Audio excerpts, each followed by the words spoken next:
मयंक किरण के हाथ में राखी की थाली देखकर दबे पांव बाहर जाने लगता है। तभी बेद जी कहते हैं, अरे मयंक कहाँ जा रहे हो, यहाँ आओ। मयंक तो वहीं जम जाता है। फिर कुछ सोच वो वापस आने अपने कदम बाहर की तरफ बढ़ाता है कि गेट पर पारस को खड़ा देख फिर रुक जाता है। पारस आते हुए, मयंक कहाँ जा रहे हो। मयंक मन में, इसे भी अभी आना था। पारस कहता है, चलो अंदर। मयंक कहता है, हाँ मुझे एक जरूरी काम याद आ गया, मैं जा रहा हूँ। इतना कहकर मयंक बाहर की तरफ भागता है कि तभी पारस उसका हाथ पकड़ रोक लेता है। मयंक की पीठ पारस की तरफ थी। मयंक अपनी आंखें कसकर बंद कर लेता है। पारस कहता है, मयंक जब आ ही गए तो डिनर करके जाना। मयंक पलटकर पारस को देखते हुए, वो मैं पहले ही डिनर कर चुका। पारस कहता है, अच्छा तो कोई बात नहीं, बट अंदर तो चल, कुछ बात करनी है। मयंक मन में, क्यों मेरे पीछे पड़ गया है, छोड़ दे मुझे, मैं मर जाऊंगा अगर। तभी किरण मयंक को देखकर कहती है, मिश्री अब मैं चलती हूँ, देर हो रही है। मिश्री कहती है, ऐसे कैसे, खाना खाकर जाएगी। किरण कहती है, ओ मैं फिर कभी खा लूँगी, आज एनजीओ में भी बस्ती में जाकर जबकि गिफ्ट बांटने हैं। मयंक जब ये सुनता है कि किरण जा रही है तो समझ जाता है कि ये थाली उसके लिए नहीं लाई थी। वो एक चैन की सांस लेता है और पारस का हाथ पकड़कर कहता है, अरे तू कहे और मैं खाना खाकर ना जाऊं, ऐसा हो सकता है क्या। वो पारस का हाथ पकड़ उसे अंदर लेकर आता है। मयंक फिर किरण से, मैं तो अपने दोस्त के लिए यहाँ रुक रहा हूँ, खाने पर तुम भी रुक जाओ, वरना भाभी को अच्छा नहीं लगेगा। असल बात तो ये थी कि मयंक को किरण ने मैसेज किया था कि वो आई आई है पारस के घर, मगर जब उसने देखा कि किरण के हाथ में राखी है तो बेचारे को भागना पड़ गया, क्योंकि उसके दिल ने कहा कि वो किरण से राखी नहीं बंधवा सकता, इसलिए भाग रहा था। मगर जब किरण की बात सुनी कि वो जा रही है तो उसे समझ आ गया कि वो उसे राखी बांधने नहीं आई थी। किरण अब भी सोच रही थी, क्या लड़का है, अभी कह रहा था जरूरी काम है, जाना है। जब मैं जाने लगी तो रोक रहा है। मैं किरण को खुद को बुरी तरह घूरते देख महसूस ही मासूम सी शक्ल बनाकर कहता है, तो तुम रुक रही हो ना। किरण को गुस्सा तो इतना आ रहा था कि वो न कर दे। मैं के चेहरे को मासूमियत देखकर कहती है, हाँ। मैं के चेहरे पर बड़ी सी स्माइल आ जाती है। सभी लंच करने के लिए एक साथ बैठते हैं। सावित्री जी सुधा जी के साथ पूनम, विहान बेद जी दूसरी साइड, मैं के राइट में पारस और लेफ्ट में किरण। मैं के सामने शुभ और बीना भी बैठे थे। अब मिश्री को सबको खाना सर्व करती है। सावित्री जी कहती हैं, बेटा आज तू भी साथ बैठ जा, खाना खा ले, सब बास को सर्व कर देगा। मिश्री कहती है, नहीं माँ, मैं बाद में खा लूँगी। पारस कहता है, मिश्री बैठ जाओ, जब माँ कह रही है तो। मिश्री अब मना करती है। आखिर पारस का ऑर्डर था। पारस के बगल वाली सीट खाली थी तो मिश्री वहीं बैठ जाती है। तभी मयंक को कुछ सोचता है। वो कहता है, भाई भाभी ने खाना अच्छा बनाया है ना। पारस खाना खाते हुए, हाँ। मैं कहता है, ओए होए, तारीफ क्या बात है। वैसे पारस लकी है जो तुझे अब जैसी लड़की मिली है जो इतना टेस्टी खाना बनाती है। पारस मैं को घूरते देखता है तो वापस अपने खाने पर कंसंट्रेट करने लगता है। मिश्री कहती है, मैं आप शादी कर लीजिए, आपको भी एक अच्छा खाना बनाने वाली मिल जाएगी। बस अब पारस के चेहरे पर बढ़िया सी स्माइल आ जाती है और मैं मिश्री को देखते हुए, भाभी बट आप जैसी लड़की मिले तब। मिश्री कहती है, तो अगर आप इजाज़त दें तो मैं लड़की ढूंढूं। मैं खाते हुए, क्या भाभी नेकी और पूछ पूछ, मैंने तो कब का पारस से कहा हुआ है, मगर ये सुनता कहाँ है। पारस जो अब तक चुप बैठा था कहता है, मैं ललित का कॉल आया था, कह रहा था दोबारा जिम जाने लगा है तो। अब क्या था, मैं और किरण दोनों के गले में एक साथ खाना अटक जाता है। किरण और मैंग दोनों जोर जोर से खांसने लगते हैं। मिश्री कहती है, दोनों के पानी देते हुए कहती है, अरे क्या हुआ अचानक। मैंग और किरण पानी पीते हैं और थोड़ा नॉर्मल होते हैं। मैंग कहता है, भाई वो तो तू जानता है ना कि मैं कितना फिटनेस का ध्यान रखता हूँ, बस इसलिए। पारस कहता है, अच्छा तो आपने घर के जिम में क्यों नहीं करता, वो ज़्यादा कंफर्टेबल होगा। मैं खाते हुए, वो तो किरण। तभी मैंग को ऐसा लगता है कि किसी ने उसके पैर पर तलवार घुसा दी हो। उसका खाना ना निगलने बन रहा था न खाते। वो किरण के आगे कुछ नहीं कह पाया। असल में किरण ने अपनी हील्स मैंग के पैर में घुसा दी थी। मैंग का जो जो चम्मच था वो बस मुंह तक ही रह गया था। किरण बड़ी सी स्माइल करके कहती है, कुछ कह रहे थे मैंग? मैंग अपने फेस के एक्सप्रेशन ठीक करते हुए, वो मैं बस।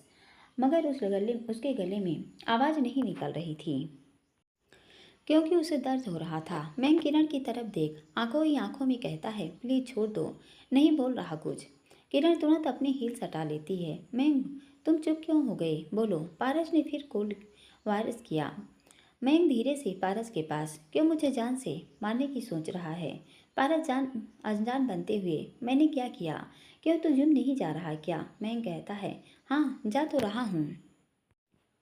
पारस कहता है, तो इसमें मैंने गलत क्या कहा, या कहीं कुछ छुपा तो नहीं रहा? मैं कहता है, नहीं मेरे भाई कुछ नहीं छुपा रहा। पारस अब चुप हो जाता है। सभी खाना खाते हैं। उसके बाद किरण को मैं घर छोड़ने चला जाता है। ऐसे ही कई दिन बीत जाते हैं। पारस टाइम से सभी डिजाइन सबमिट कर चुका था। किरण और मैं साथ में रोज जिम जाते थे। मैं किरण को लेने रोज सुबह किरण के घर जाता था, जिससे उनकी पहचान पवन जी से अच्छी हो गई थी, या यूं कहें दोनों दोस्तों जैसे बात करते थे। किरण मैंग एक दूसरे को और अच्छे से जानने लगे थे। इधर मिश्री पारस भी काफ़ी क्लोज हो गए थे। प्रेजेंटेशन देने के दिन पारस अपने ऑफिस में बैठा था, क्योंकि पूरे वर्ल्ड के लोग इसमें पार्टिसिपेट कर रहे थे, तो उन्हें अपनी डिजाइनिंग को ऑनलाइन मोड पर प्रेजेंट करना था। पारस अभी सभी की प्रेजेंटेशन देख रहा था। मिस्री अपने टेबल पर बैठी थी, मगर उसके टेंशन हो रही थी कि आखिर होगा क्या। कुछ देर बाद पारस अपने रूम का सामान फेंकता है और मिस्री आवाज़ सुनकर दौड़ते हुए आती है। इनफैक्ट बेजदी सैम और बाकी डिपार्टमेंट हेड भी वहीं आ जाते हैं। पारस मिस्री के सामने कुछ नहीं बोलता। मिस्री लैपटॉप स्क्रीन पर देखती है, जिसमें वॉइस म्यूट पर डाल रखा था। मिस्री अब कहती है, पारस जी क्या हुआ? पारस बोलने के लिए होंठ हिला रहा था, मगर कुछ बोल नहीं पा रहा था। मिस्री कहती है, आप कुछ बोल क्यों नहीं रहे हैं? पर पारस जी। पारस कुछ देर कोशिश करता है बोलने की, मगर बोल नहीं पाता। मिस्री काफ़ी परेशान हो गई थी। वे जी डॉक्टर को बुलाने चले जाते हैं। मिस्री पारस को शांत करती है और पानी पीने को देती है। पारस ना में इशारा कर देता है। उसके बाद एक नोट उठाता है। उसने कुछ लिख कर उसे दे देता है।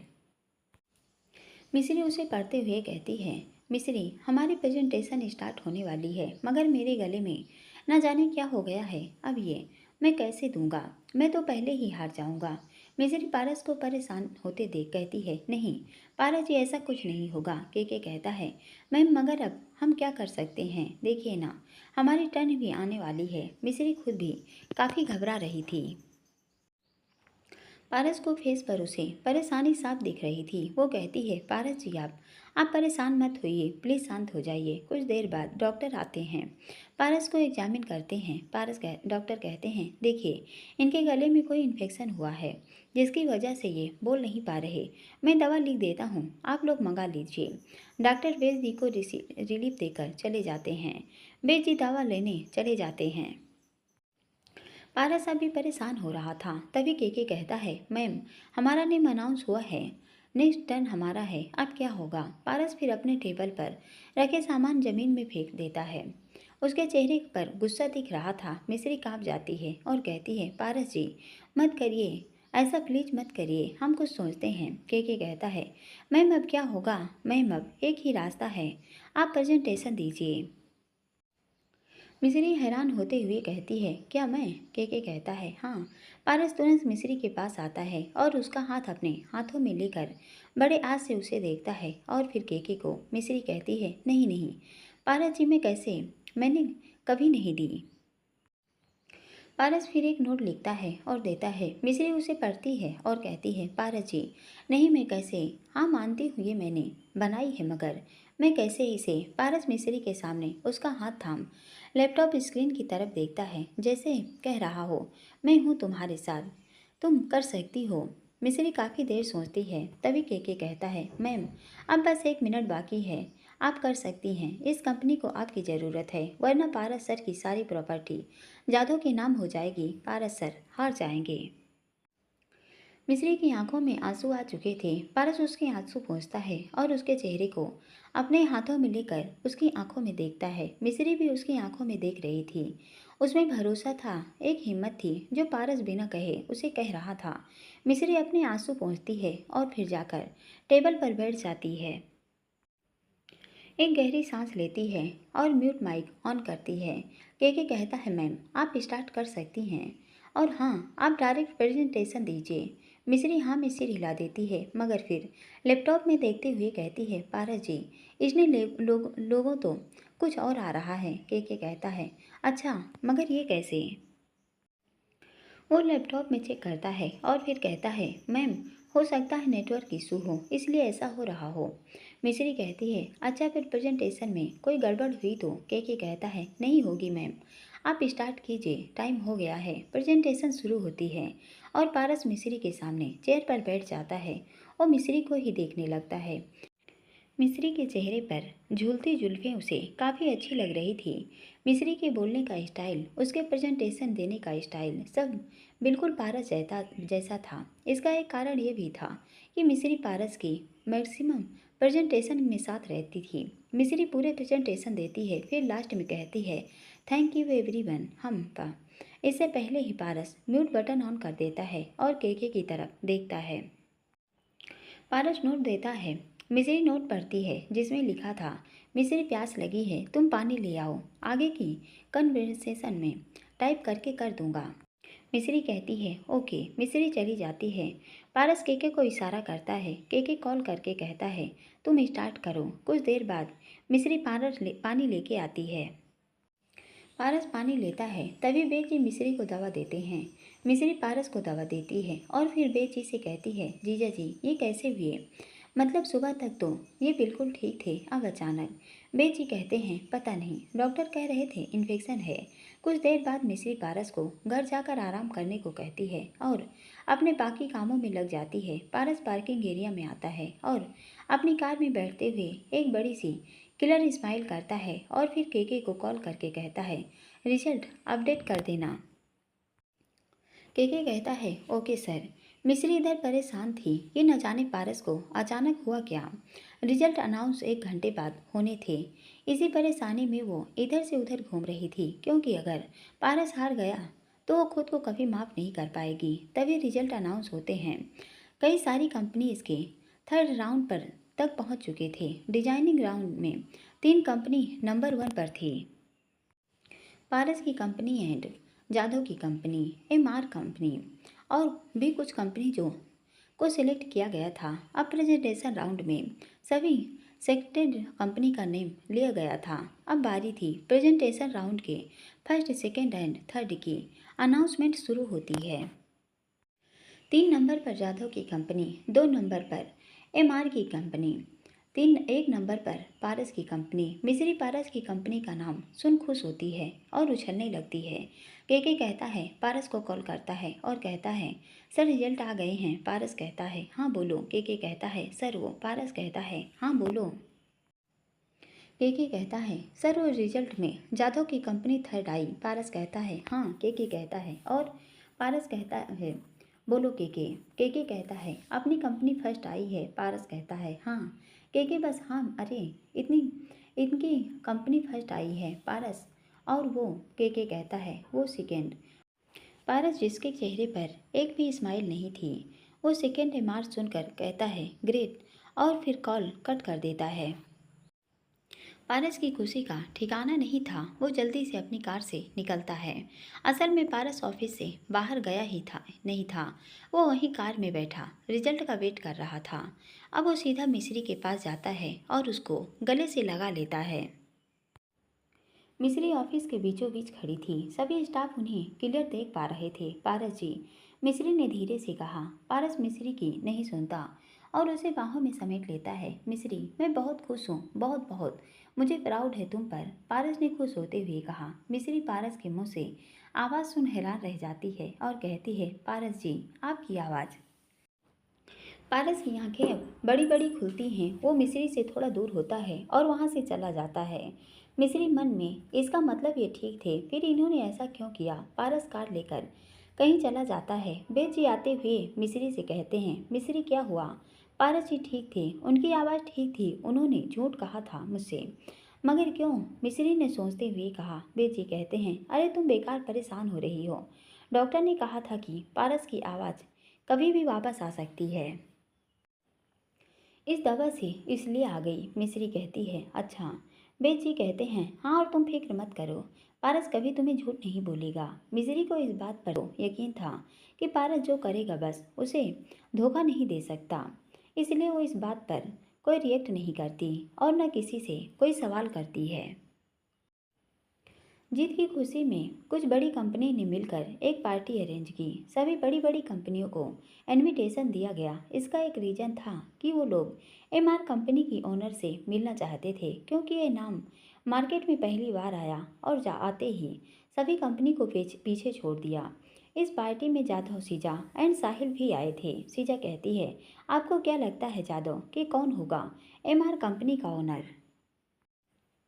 जादू, जिसके हाथ में ड्रिंक थी, उसे पीते हुए कहता है, जो भी हो, मगर इंसान काम का लगता है, पारस को हराने में साथ देगा। साहिल कहता है, हाँ, ये सही कहा आपने। जिस तरीके से ये आगे बढ़ कंपनी आगे बढ़ रही है, मुझे लगता है ये काफ़ी प्लानिंग से आई है। इसे काफ़ी बड़े प्रोजेक्ट मिल चुके हैं। इसका नाम काफ़ी ट्रेंड में आ रहा है। सीजा कहती है, मगर स्टेज ये है कि वो इंसान अब तक किसी से मिला नहीं करते हैं। इनका ओनर किसी से नहीं मिलता, तो आपको लगता है कि वो यहाँ आएगा? साहिल कहता है, हाँ, आएगा। जादव कहता है, वो ज़रूर आएगा, क्योंकि इसके थ्रू उसको पहचान मिलेगी। इनकी इतनी मीडिया है यहाँ। पारस कहता, मिस्री के वहीं मौजूद थे। मिस्री, पारस जी, ये मार कौन है? आपको क्या लगता है ये कौन हो सकता है? पारस कहता है, पता नहीं, मगर इंटरेस्टिंग पर्सनालिटी लगती है। मिस्री कहती है, हाँ। के कहता है, मैम, जो भी हो, हमारा कंपटीटर है, इसलिए आप इतना खुश मत होइए। पारस केके को घूरते हुए कहता है, केके, मिस्री के लिए कुछ पीने के लिए ले आओ, और हाँ, देखना कुछ खाने को भी ले आओ। केके कहता है, बेटर। पारस कहता है, केके तुम जाओ। मिस्री, पारस जी केके जी को परेशान क्यों कर रहे हैं? बेटर ले आएंगे। पारस कहता है, उसको करने दो, तुम चुप रहो। मिस्री मुंह बना लेती है। केके भी बेचारा पैर पटक चला जाता है। असल में वो जानता था कि पारस ने उसे उसे दी है मिस्री को चुप करने और खुश न होने का ऑर्डर जो दिया था। केके कहता है, इनको ना मेरे जैसा असिस्टेंट मिलना ही नहीं चाहिए, बेकार इंसान। तभी वो जादू से टकरा जाता है। जादू कहता है, केके पारस की और देखता है, जो मिस्री से बातें कर रहा था। पारस यही है, अभी मुझसे दूर रहो, केके ने गुस्से में कहा। जादू कहता है, अपनी अगड़ अपने पास रखो, इतनी औकात नहीं है तुम्हारी। केके कहता है, औकात तो मेरी वो है जो पल में तुम्हें हरा और जिता सकती है, इसलिए आगे से मुझे मेरी औकात मत दिखाना। ज़्यादा रिलैक्स लड़ने से काम नहीं होगा।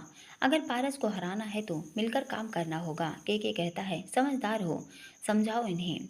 केके इतना कहकर चला जाता है। सीजा कहती है, अभी चाबी उसके पास है हमारी, इसलिए इसे थोड़ा नॉर्मल रहो, बाकी हम बाद में इसे इसकी औकात दिखा देंगे। काफ़ी देर हो गई थी। लगभग सभी कंपनी के ओनर आ चुके थे, मगर अब भी वेट था तो एमआर का कोई नहीं जानता था वो है कौन। तभी कई सारे बॉडीगार्ड अंदर आते हैं और फिर लाइट ऑफ हो जाती हैं। एक आदमी स्पॉट लाइट के बीच में खड़ा था। उसको देख सभी उस ओर देखते हैं और कहता है, सो जिसका हमें वेट था वो आ चुका है, एमआर कंपनी का owner. So please ladies and gentleman, मिले एमआर कंपनी की हेड से, मिस। तो प्लीज़ वेलकम एमआर कंपनी की रिप्रेजेंटेशन मिस मिताली राणा। सभी जोर से तालियां बजाते हैं। मिताली राणा पर स्पॉटलाइट जाती है। मिताली राणा ने ब्लैक टॉप, ब्राउन ट्राउजर्स और एंड ब्लेजर पहना था और आंखों पर काला चश्मा लगा था। बालों को ब्राउन कलर किया था जो छोटे छोटे थे। सभी मीडिया वाले मिताली को देखकर उसके पास जाते हैं, मगर कोई गार्ड्स उन्हें हटा देते हैं। मिताली अंदर एंट्री करती हैं। साहिल जाधव, इनफैक्ट सीजा भी एक पल को उसे देखती रहती है। इधर पारस के चेहरे पर एक स्माइल थी और वो सीधा मिताली के पास आता है। मिस्री भी इसके साथ वहाँ पहुँचती हैं। मिस्री ने कुछ इस टाइप की ड्रेस पहनी थी जो पारस ने जिद करने पर उसे पहनाई थी। जादव सीजा और साहिल भी मिताली के पास आते हैं, मगर पारस को देख रास्ते में ही रुक जाते हैं। साहिल कहता है, लगता है पारस बाजी मार लेगा। पारस जो मिस्री के साथ मिताली के पास खड़ा बढ़ जा रहा था, वो मिताली के पास आकर कहता है, हेलो मिस मिताली। वो इससे आगे कुछ कहता, मिताली अपने आंखों पर से लगे चश्मे को हटाती है और बॉडीगार्ड को देखकर आगे बढ़ जाती है। मिस्री को ये देख गुस्सा आता है, आखिर उसके सामने पारस से इस तरह आज तक किसी ने बात नहीं की थी। मिस्री गुस्से में कहती है, इतना एटीट्यूड किस बात का इसमें? पारस कहता है, एटीट्यूड होना एक अच्छे बिजनेस की निशानी है। मिस्री पारस के मुंह से मिताली की तारीफ सुन और गुस्से में आ जाती है, मगर वो कहे क्या, वो चुप ही रहती है। मिताली अभी आगे बढ़ ही रही थी कि जादव आकर कहता है, हे हेलो मिस ब्यूटीफुल। मिताली उसके तरफ एक नज़र देखती है और कहती है, हेलो। साहिल कहता है, हेलो मिताली जी। मिताली साहिल को एक नज़र देखती है और फिर जादव की तरफ देखकर कहती है, सो इस पार्टी में कुछ लोग हैं जो खूबसूरती की कदर करते हैं। जादव कहता है, एस ऑफ कोर्स, अरे आप इतनी खूबसूरत हैं कि। मिताली अब घूरते हुए, what complete your voice mister. Jadhav कहता है, जादव जादव नाम है मेरा, एंड मैं तो बस ये कहना चाहता था कि आप अपने जैसे आपके ब्यूटीफुल को तो फिल्मी इंडस्ट्रीज में होना चाहिए था। मिताली कहती है, एक्सक्यूज मी, आपने सोचा भी कैसे कि मिताली राणा फिल्म इंडस्ट्रीज में वर्क करेगी? अरे वो चाहे तो पूरा फिल्म एम्पायर खरीद ले। पारस और मिश्री दूर खड़े थे, सब देख रहे थे कि तभी केके कुछ ड्रिंक्स लेकर आता है और पारस को देते हुए कहता है, सर लीजिए। पारस ड्रिंक लेता है, मगर उसकी नज़र कहीं और थी, तो केके भी उस ओर देखता है। वहाँ से मिताली दिखती है। केके के हाथ से गिलास गिरने ही वाला था कि मिश्री संभालते हुए कहती है, केके जी ये क्या कर रहे हैं आप? केके मिताली की तरफ देखते हुए, सर वो तो। पारस केके की बात को बीच में काटते हुए, डोंट वरी केके, कोई हमसे हमारी चाहत नहीं चुरा सकता अगर खुद पर भरोसा है तो। केके कहता है, बट सर। पारस केके को अब एक नज़र देखता है और केके आगे कुछ बोल ही नहीं पाता। कुछ देर बाद पार्टी में काफ़ी रौनक जमी थी। मिताली भी बाकी लोगों के साथ मिल रही थी, बट ये एक बिजनेस पार्टी थी, इसलिए मिस्री बोर हो रही थी क्योंकि सब तो पारस से ही बातें कर रहे थे। इसलिए वो अब दूर जाकर एक टेबल पर बैठ जाती है। तभी वेटर आकर उसके सामने कोल्ड ड्रिंक रख जाता है। मिस्री उसको पीते हुए पारस को ही देख रही थी कि तभी एक आदमी आकर मिस्री के चेयर के पास की चेयर पर आकर बैठ जाता है। मिस्री को थोड़ा अजीब लगता है। वो जाने ही वाली थी कि वो आदमी कहता है, आप पारस की वाइफ हैं। मिस्री एक नज़र पारस को देखती है, जो अभी कुछ लोगों से बात कर रहा था। उसके चेहरे पर कोई एक्सप्रेशन नहीं थे, काफ़ी सीरियस लुक था। केके भी उसके साथ ही था। मिस्री पारस को देखते हुए, जी मगर क्यों? वो आदमी नथिंग सीरियस, बस नॉर्मली पूछ रहा था। थोड़ा जान पहचान कर रहा था क्योंकि मैं इस पार्टी में बोर हो रहा था, मगर आपको यहाँ जब बैठे देखा तो सोचा आपसे बात कर लूं, क्योंकि आपको देखकर लग रहा था कि आपको भी ये सब कुछ खास पसंद नहीं आ रहे पार्टी। तभी पारस वहाँ आ जाता है और मिस्री की पीठ से होते हुए अपने हाथ को उसके कंधे पर रख लेता है और उसका हाथ उसकी पॉकेट में थी। वो मिस्री को एक नज़र देखता है और फिर उस आदमी को और सख्त आवाज़ में कहता है, हाँ तो कुछ जान पहचान मुझसे भी कर लो। वो आदमी खड़ा होता है और कहता है, आप पारस? हाँ मैं। क्यों मुझसे जान पहचान नहीं करनी? मिस्री अभी पारस को देख रही थी, जिस पर कोई भाव नहीं थे, मगर देखकर समझ आ रहा था कि पारस को वो आदमी अच्छा नहीं लगा। मिस्री खुद से ये तो वहाँ उन लोगों से बात कर रहे थे, फिर यहाँ कब आए? असल में पारस भले ही लोगों से बातें कर रहा था, मगर उसकी नज़र एक पल भी मिस्री से नहीं हटी थी। और जब एक आदमी मिस्री के पास आया, तभी उसने अपनी बातों का सिलसिला खत्म करने का इरादा किया और 1 मिनट में वहाँ पहुँच गया। वो आदमी पारस को यूं सख्त टोन से बात करते देख कहता है, ओ तो मैं बस मैम से बात कर रहा था। पारस सख्त आवाज़ में कहता है, हाँ तो करो ना। सर से भी करो, आखिर मैम सर की वाइफ हैं। तो थोड़ी जान पहचान उनसे भी बढ़ा लो, राइट मिस्री? मिस्री को समझ नहीं आ रहा था कि वो क्या कर रहा है, मगर पारस जो उसकी ओर देख रहा था, उसे देख वो हाँ में सिर हिला देती है। वो आदमी कहता है, ओके तो मैं बस थोड़ी देर में आता हूँ, कुछ काम याद आ गया। वो आदमी तुरंत वहाँ से छूमंतर हो जाता है। पारस मिस्री को टेबल के पास बैठने का इशारा करता है और खुद आकर सामने की टेबल पर बैठ जाता है। फिर कुछ देर बाद कुछ सोचता है और कहता है, पारस सख्त आवाज़ में, क्या कह रहा था वो तुम्हें? मिस्री कहती है, कुछ ना। फिर सोचकर, आपको क्यों बताऊं, आप जाइए यहाँ से, अपनी पार्टी एंजॉय कीजिए। पारस मिस्री की आंखों में देखते हुए, अच्छा तो नहीं बताओगी? मिस्री शरारती अंदाज में, नहीं, बिल्कुल नहीं, आप जाइए अपने इवेंट्स एंड बाकी सबसे मिलिए, ये मैं यहाँ हूँ, आपको इतना ध्यान भी नहीं है। पारस कहता है, तो नाराज़ हो? मिस्री कहती है, मैं नाराज़ क्यों होने लगी, आखिर है इतनी इंटरेस्टिंग पार्टी है, यहाँ सब कितने मूड में हैं, वो देखिए कितना बढ़िया म्यूजिक बज रहा है, सब डांस हो रहा है, मैं तो अकेले बहुत एंजॉय कर रही हूँ। पारस अब समझ चुका था कि मिस्री गुस्से में है। उसे अच्छा नहीं लग रहा था कि मिस्री यहाँ बोर हो। वो चाहता था मिस्री को बिजनेस पार्टी में लाना ताकि वो सभी से जान पहचान बना सके, प्रोफेशनली थोड़ा लोगों से बात करना सीखे। मगर मिस्री की बातों से उसे क्लियर हो गया था कि मिस्री को सब बोर कर रहा था। तो अब मिस्री मैडम का ऑर्डर हो, पारस जी कुछ ना करें, ऐसा हो सकता है क्या? पारस इशारे से केके को बुलाता है। केके आते हुए, यस सर। पारस केके के कान में कुछ कहता है। कुछ देर बाद लाइट्स ऑफ होती हैं। पारस जो अभी मिस्री के पास वहीं टेबल पर बैठ गया था, अब वह नहीं था। मिस्री कहती है, लो, ये फिर कहीं चले गए क्या? मिस्री तो ही पागल थी जो इनसे कुछ उम्मीद कर बैठी, बट ये बाकी हस्बैंड के जैसे निकले।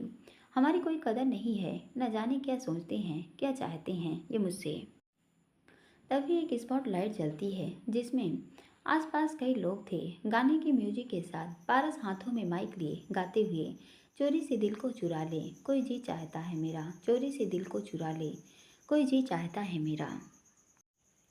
पारस जो अभी माइक इतना सख्त लहजे में बात कर रहा था, वो गाना गा रहा था।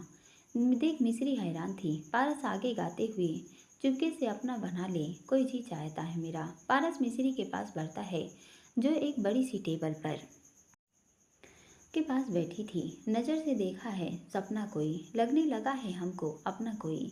फिर वो मिस्री की तरफ हाथ बढ़ाता है। नज़रों ने देखा है सपना कोई, लगने लगा है अपना कोई। मिस्री अपना हाथ पारस के हाथ में देती है और खड़ी हो जाती है।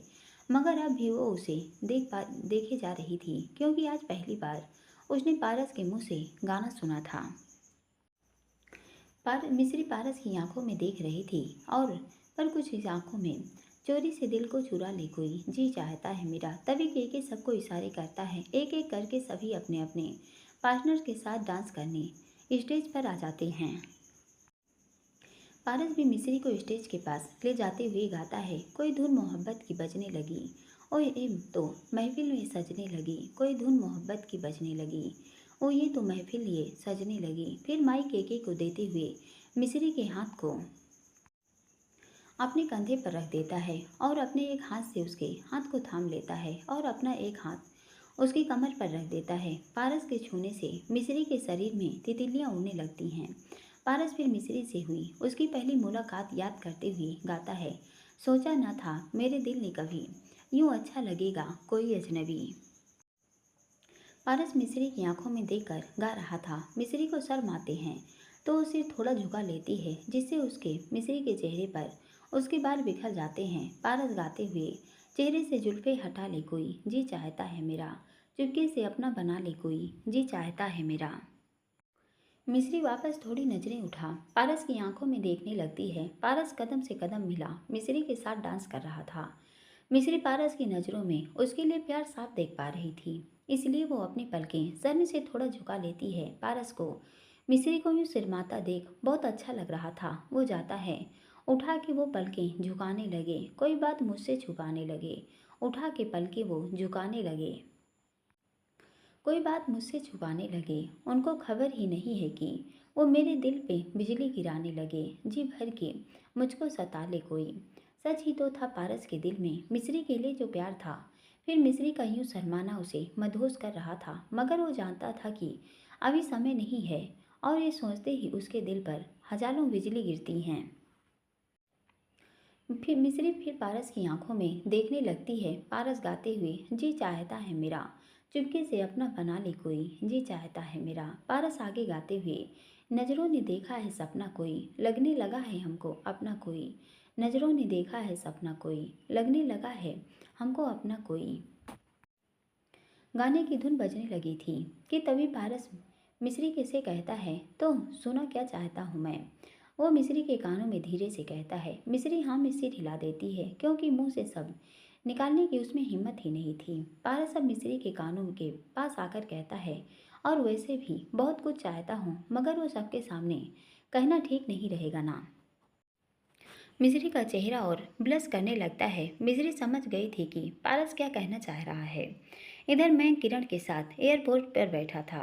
उसके हाथ में किरण का हाथ था और वो एक चेयर पर बैठे किरण मयंक के पास चुप बैठी थी। वो कुछ नहीं बोल रही थी और मयंक बस किरण को ही देख रहा था। वो कहता है, किरण अब क्यों नाराज हो, मान जाओ ना। किरण मुंह घुमाते हुए, क्यों मानूं, तुम्हारी बात तुम समझते क्या हो मुझे। हाँ, इतने दिन के लिए जा रहे हो बाहर और तुमने मुझे बताया भी नहीं। वो तो अच्छा है मैं तुम्हारे घर तुम्हें सरप्राइजली मिलने आ गई, वरना तुम तो कब का मुझे बिना बताए उड़ चुके होते। मैं कहता है, अरे बाबा, मैं कार में सामान रख रहा था, उसके बाद कार लेकर तुम्हारे घर ही आ रहा था। तुमसे और बाकी सबसे मिलकर ही जाता। किरण कहती है, झूठ। मैं मन में सोच तो यही रहा था, मैं बिना बताए ही जाना चाहता था, क्योंकि तुम्हें बाय कहना न जाने क्यों मुझे अच्छा नहीं लग रहा था। किरण कहती है, अब चुप क्यों हो गई, जवाब नहीं है ना। मैं कहता है, किरण मेरी जान। किरण कहती है, क्या क्या कहा, जान। मैं कहता है, जान नहीं, जाने दो मेरी किरण, जाने दो ना। भूल जाओ सब। किरण थोड़ा सा मुंह बनाते हुए, तुम मुझे बिना बताए जाओ और मैं नाराज भी नहीं हो सकती। मैं कहता है, हाँ हो सकती हो। किरण कहती है, तो बस तुम नहीं जाओगे। मैं कहता है, नहीं किरण, जाना होगा। मॉम की तबीयत थोड़ी अनस्टेबल है और डैड को भी ज़रूरत है मेरी। वहाँ ऑफिस पर वो ध्यान नहीं दे पा रहे हैं मॉम की वजह से। किरण कहती है, अच्छा आंटी की तबीयत खराब है। मैं कहता है, हाँ काफ़ी टाइम से, मगर डैड ने मुझे नहीं बताया था, ये सोच कर कि मैं परेशान ना हो जाऊं, मगर अब जाना होगा। किरण कहती है, अच्छा ये बात है, तो तुम जाओ, नहीं रोकूंगी तुम्हें। मैं उसके आंखों में देख रहा था और किरण भी मैं के आंखों में ही देख रही थी। मैं खुद से कितने आसानी से मान गई तुम किरण, मुझे भेजने के लिए, और भी सिर्फ मेरे परिवार के लिए, जबकि मैं ये जानता हूँ तुम भी नहीं चाहती कि मैं जाऊँ। फिर मैं आंखों में देखते हुए कहता है, तुम नाराज़ तो नहीं हो ना। किरण कहती है, नहीं। तभी मयंक की फ़्लाइट की अनाउंसमेंट होती है। मयंक की फ़्लाइट का टाइम हो चुका था। किरण कहती है, अनाउंसमेंट हो गई। मयंक कहता है, हाँ। मयंक का भी किरण की आंखों में ही देख रहा था। किरण का हाथ जो न जाने कब से उसके हाथ में था, वो उसे छोड़ना नहीं चाहता था, न जाने क्यों। उसे ऐसा लग रहा था कि ये वक्त रुक जाए। किरण अब भी मयंक की आंखों में देख कर कहती है, मयंक। मयंक कहता है, हाँ। किरण कहती है, देर हो जाएगी, अब तुम्हें जाना चाहिए। मयंक अब खड़ा होता है और अपना बैग का हैंडल पकड़ आगे जाने लगता है कि किरण कहती है, मयंक। मयंक पलट कर देखता है और कहता है, हाँ। किरण कहती है, मेरा हाथ। मयंक अपने हाथ की तरफ देखता है जिसमें किरण का हाथ थामा हुआ था। वो उसके हाथ को छोड़ देता है और धीरे से कहता है, सॉरी। किरण मयंक के अचानक हाथ छोड़ने पर थोड़ा ठिठक जाती है और अपने चेहरे पर आती लटों को पीछे करते हुए कहती है, ओके बाय। किरण के दिल में अजीब सी हलचल मच रही थी कि मयंक किरण को ही देख रहा था। वो कहता है, बाय। फिर मयंक जाने लगता है। किरण फिर पलट कर वापस जाने लगती है। मयंक भी अपने कदम अंतर की तरफ आगे बढ़ा लेता है। किरण भी बाहर की तरफ आ रही थी कि कोई उसके हाथ को पकड़ घुमा देता है और उसको अपनी बाहों में भर लेता है। एक पल के लिए किरण को कुछ समझ नहीं आता कि हुआ क्या। किरण कुछ नहीं कर पाती। वो बस बुत की तरह खड़ी रहती है और उसके हाथ इसके ड्रेस के दोनों ओर थे जिसे उसने कस कर पकड़ा था और आंखें बंद कर रखी थी। मैं काफ़ी देर तक उसको अपनी बाहों में भरे रहता है। तभी मयंक के नेम का अनाउंसमेंट होती है। वो तो झट से किरण से दूर चला जाता है और बिना पलटे ही सीधे एयरपोर्ट की तरफ बढ़ जाता है, क्योंकि अगर वो अब रुक जाता तो वो जा ही नहीं पाता, मगर उसका जाना जरूरी है थी। और एक कारण था कि किरण को बाहों में भरने के बाद वो किरण की आंखों में अपने लिए गुस्सा नहीं देखना चाहता था, मगर उसे खुद समझ नहीं आ रहा था कि उसने ऐसा क्यों किया। किरण भी अब बस वह खड़ी की खड़ी रह जाती है और मयंक को जाता देखती रहती है। किरण के दिल में आज कुछ अजीब सा लग रहा था। आज उसे मयंक का यूं गले लगाना गलत नहीं लगा, इनफैक्ट उसे एक सुकून दे गया। किरण के चेहरे पर एक स्माइल आ गई थी। वो फिर एयरपोर्ट से बाहर जाती है और कोई कहता है एक्सक्यूज मी। किरण उसके तरफ देखती है। वो आदमी white shirt and white pant पहना था, सिर पर कैप थी। किरण उसे देखते ही पहचान जाती है। वो मयंक का ड्राइवर था और कहती है हाँ कहिए। वो आदमी कहता है ओ मयंक सर ने कहा है आपको घर ड्रॉप करने को। किरण के चेहरे पर मुस्कान आ जाती है। तभी उसके फ़ोन पर मैसेज आता है सेफली घर जाना और जाते ही मैसेज कर देना। किरण मैसेज देख रिप्लाई करती है ओके। फिर मयंक की कार में आकर बैठ जाती है। इधर पार्टी के बाद पारस और मिस्री घर वापस आ जाते हैं, मगर न जाने क्यों केके वहीं रुक गया था। पारस अपने लैपटॉप पर वर्क कर रहा था। मिस्री जो अभी अपने कपड़े बदल कर नहाकर बाहर आई थी, पारस को काम करता देख उसके बगल में आकर बैठ जाती है और कहती है आप फिर काम में बिजी हो गए, आप थकते नहीं हैं क्या काम करते करते। पारस लैपटॉप पर देखते हुए थकता हूँ, मगर तुम्हें देखकर फिर हिम्मत आ जाती है। मिस्री को कुछ समझ नहीं आता। वो कहती है मतलब। पारस कहता है जल्द समझ जाओगी, अभी बस इतना समझ लो अगर जो मैं चाहता हूँ वो हो गया तो मेरा ड्रीम पूरा हो जाएगा। मिस्री पारस का हाथ अपने कंधे पर रखकर कहती है मुझे यकीन है पारस राजपूत के लिए कोई काम इम्पॉसिबल नहीं है और आपका जो भी ड्रीम है वो पूरा हो जाएगा। पारस हल्के से स्माइल करता है। मिस्री बस यूं ही पारस के कंधे पर सिर टिकाए लेटे रहती है। कितना सुकून था उस पल में, दोनों एक दूसरे के साथ थे। मिस्री काफ़ी देर तक यूं ही बैठी रहती है और पारस अपने एक हाथ से लैपटॉप पर वर्क करता रहता है। मिस्री को तभी कुछ ख्याल आता है। वो कहती है पारस जी, पवन अंकल का कॉल आया था जो कह रहे थे कि उन्होंने एक लड़का देखा है किरण के लिए, मगर इस बार उन्हें उससे बात करने की हिम्मत नहीं हो रही। उनका कहना है किरण से मैं बात करूं तो कल मैं किरण के घर जाऊंगी। पारस एक नज़र मिस्री को देखता है और कहता है किरण के घर नहीं नहीं जाओगी। मिस्री कहती है मगर क्यों, वो दोस्त है मेरी। पारस सख्त आवाज़ में तुम कॉल पर बात कर लो उससे, मुझे कोई प्रॉब्लम नहीं है, या उसे यहाँ बुला लो। मिस्री कहती है पर मैं क्यों नहीं जा सकती वहाँ। पारस कहता है कहाँ ना नहीं जाओगी, बस अब बहस नहीं चाहिए मुझे, तुम्हें जिनसे मिलना है यही मिल लो। मिस्री मुंह गुस्से से बना लेती है। फिर पारस मिस्री को डाइवर्ट करने के लिए कहता है और एक बात और, तुम किरण से मत करो, सही समय आते ही मैं खुद बात कर लूँगा अगर तुम्हें ठीक लगे तो। मिस्री हैरान होते हुए आप बात करेंगे उससे। पारस कहता है हाँ क्यों नहीं कर सकता। मिस्री कर सकते हैं, मगर आप कभी किसी के मैटर में नहीं बोलते इसलिए थोड़ा सरप्राइजिंग लगा। पारस कहता है हाँ नहीं बोलता, मगर तुमने ही सिखाया है कि जो हमारे अपने होते हैं उनका ध्यान रखना हमारा फर्ज होता है, तो बस इसलिए। मिस्री कहती है किरण से आपकी दोस्ती हो गई, बट उसने तो आज तक आपको जीजू तक नहीं कहा।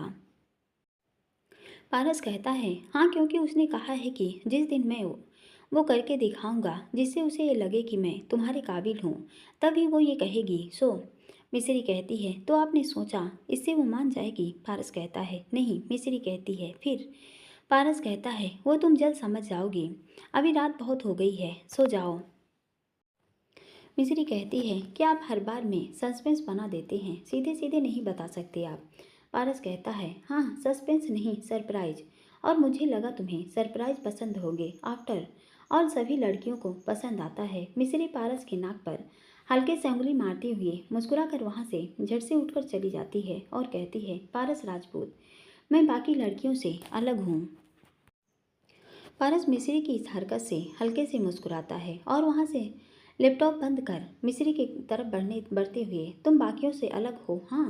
मिस्री अपने दोनों हाथ अपनी पीठ पर लगा उल्टा चलते हुए शरारती अंदाज में कहती है हाँ हूँ तो। पारस उसकी तरफ बढ़ते हुए जरा हम भी जाने कि क्या अलग है तुम में। मिस्री पीछे पलटते हुए कहती है वो आप खुद जान जाएंगे, अभी तो पूरी लाइफ पड़ी है। पारस कहता है अच्छा जी, तुम जानती हो ना तुम क्या कह रही हो। मिस्री कहती है हाँ मैं अच्छे से समझ रही हूँ मैं क्या कह रही हूँ। पारस कहता है तो आओ अभी जान लेता हूँ। इतना कहकर वो मिस्री की तरफ अपनी बाहें फैला लेता है। मिस्री अपने एक हाथ को उठा उसके अंगूठे दिखाते हुए ऐसे नहीं, इतनी आसानी से हाथ नहीं आने वाली मैं आपके। पारस कहता है अच्छा। पारस अब मिस्री की तरफ बढ़ रहा था और मिस्री पीछे हट रही थी कि तभी उसकी पीठ दीवार से टकरा जाती है। पारस मिस्री के दोनों तरफ अपना हाथ लॉक लगा लेता है और कहता है, अब बताओ कहाँ जाओगी? पारस राजपूत का नाम है मेरा। मुझसे भागना आसान नहीं है मिस्री मन में, तो आपसे भागना भी कौन चाहता है? मिस्री अभी पारस के आंखों में ही देख रही थी। पारस बड़े ही इंसेंट नज़रों से मिस्री को देख रहा था। उसका मन मिस्री की आंखों में डूबने को कर रहा था। उसका दिल कह रहा था कि वो मिस्री को खुद में समेट ले। वो अभी मिस्री को ही देख रहा था कि वो हल्का सा वेंट होता है और मिस्री के गालों पर किस करने ही जाता है कि मिस्री नीचे झुककर पारस को हल्के से धक्का देती है और दूसरी तरफ भाग जाती है।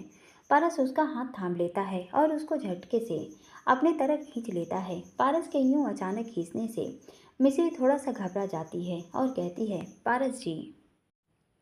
पारस अपनी सख्त और इमोशनलेस फेस के साथ कहता है, तो तुम क्या कह रही थी? मिस्री के तो जैसे गले में आवाज़ अटक गई थी। पारस उसकी आंखों में अब भी देख रहा था।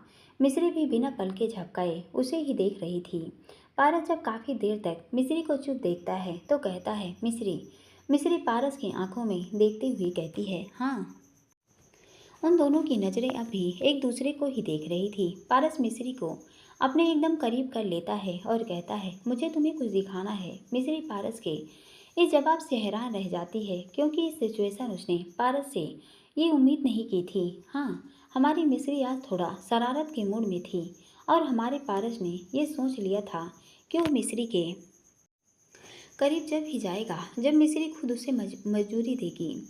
कीर्ति के टाइम पर उसने जबरदस्ती मिस्री को किस किया। इस बात का पछतावा उसे आज भी था कि वो कैसे बहक गया था, मगर वो भी क्या करता। अपने प्यार को रोकने का उसे कोई और तरीका सूझा नहीं।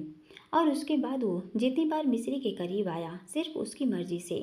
उफ, हमारे भोले पारस कितना सोचते हैं मिस्री के बारे में, और इस बात से अनजान होकर मिस्री उसे इसकी इजाज़त कब का दे चुकी है।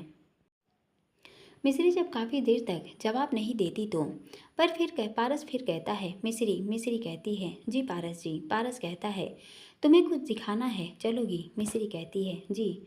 फिर पारस मिस्री का हाथ थाम लेता है और उसे लैपटॉप के पास लेकर जाता है। फिर अपनी लैपटॉप स्क्रीन ऑन कर मिस्री को दिखाते हुए कहता है, ये हमारे रूम का इंटीरियर डिजाइनिंग है जिसे मैं चेंज करवा रहा हूँ सिर्फ तुम्हारे लिए। मिस्री कहती है, मेरे लिए? पारस कहता है, हाँ, ताकि जब भी तुम मुझसे नाराज हो तो मुझे छोड़कर साइड वाले रूम में न जाओ। जानता हूँ तुम्हें झूले पर बैठना पसंद है, इसलिए इस रूम में एक झूला भी लगाया जाएगा। मिस्री रूम का इंटीरियर देखती है जिसमें पूरे रूम में कुछ ऐसे डिजाइन हो रही थी, बट पारस ने इसमें एक चीज़ और ऐड करवाई थी जो था मिस्री का झूला, और ऐड करवाया था। मिस्री उसे देख कहती है, कितना सुंदर है ये। पारस कहता है, तुम्हें पसंद आया? मिस्री कहती है, हाँ बहुत। पारस कहता है, बस फिर इसे फाइनल कर देते हैं। मिस्री कहती है, हाँ। मिस्री पारस को हक करती हुई कहती है, पारस जी, आप ना बहुत अच्छे हैं। आप जानते भी नहीं कि आपने क्या किया है। आपको पता है मुझे झूले पर बैठना बहुत पसंद है, और अब जब ये यहाँ लग जाएगा तो कितना अच्छा होगा। पारस मिस्री को बच्चियों की तरह खुश देख मुस्कुरा देता है।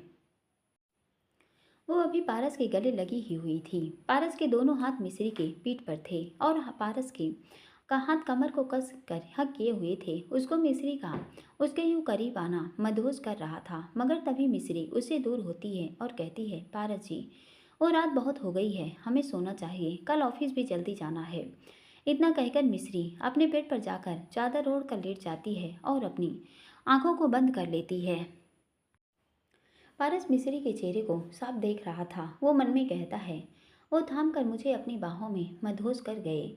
मदहोशी का परवाना चढ़ता चढ़ता उससे पहले ही वो दूर हमको खुद से कर गए।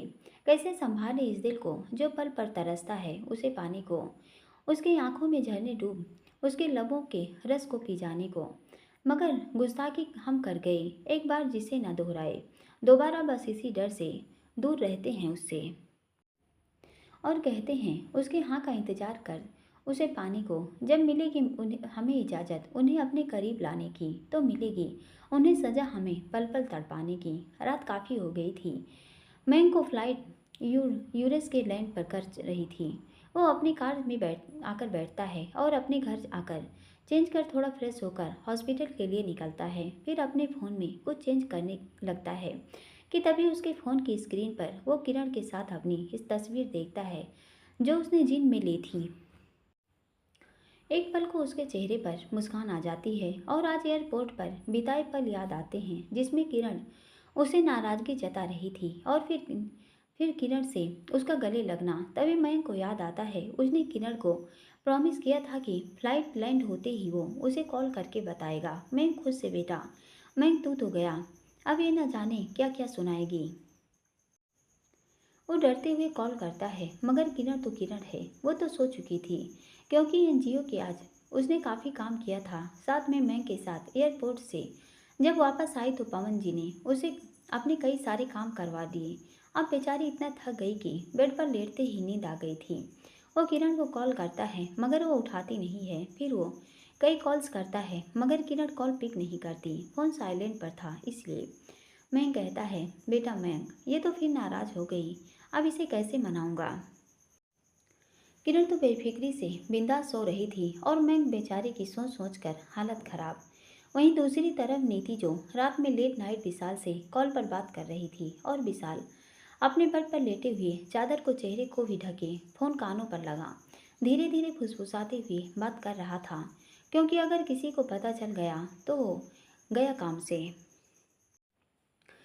तभी नीति को अचानक प्यास लगती है और वो पानी की जग की तरफ देखती है और गुस्से में कहती है ये सरपंच भी ना एक नंबर के आलसी हो गए हैं।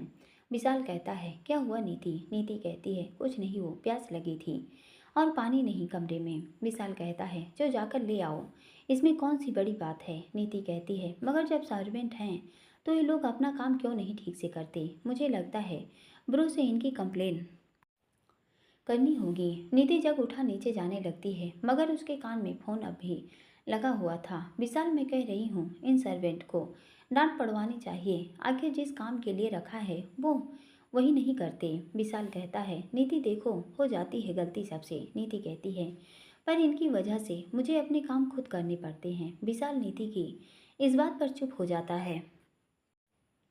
नीति अब किचन तक आ पहुंची थी। वो जग में पानी भरती है और कहती है विशाल तुम चुप क्यों हो गए।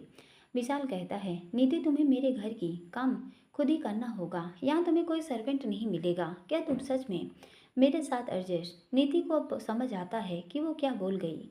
वो कहती है देखो तुम जो समझ रहे हो वैसा मेरा मतलब नहीं था। मैं तुम्हारे साथ हमेशा खुश रहूँगी। मेरा मतलब बस इतना था कि जो सर्पेंट जिस चीज़ के लिए सैलरी लेते हैं वो काम तो ठीक से करे ना। विशाल कहता है हाँ मगर नीति क्या तुम सीरियस हो ना कि इस रिश्ते में तुम खुश रहोगी। नीति अब जग लेकर जैसे ही पलटती हुई कहती है हाँ मैं श्योर हूँ। मगर पीछे खड़े इंसान को देख नीति डर जाती है। दोस्तों पूरा पार्ट सुनने के लिए बहुत बहुत धन्यवाद। अगर आप लोगों को कहानी अच्छी लग रही हो तो प्लीज़ चैनल सब्सक्राइब कीजिए, लाइक कीजिए और कमेंट करिए। Thank you.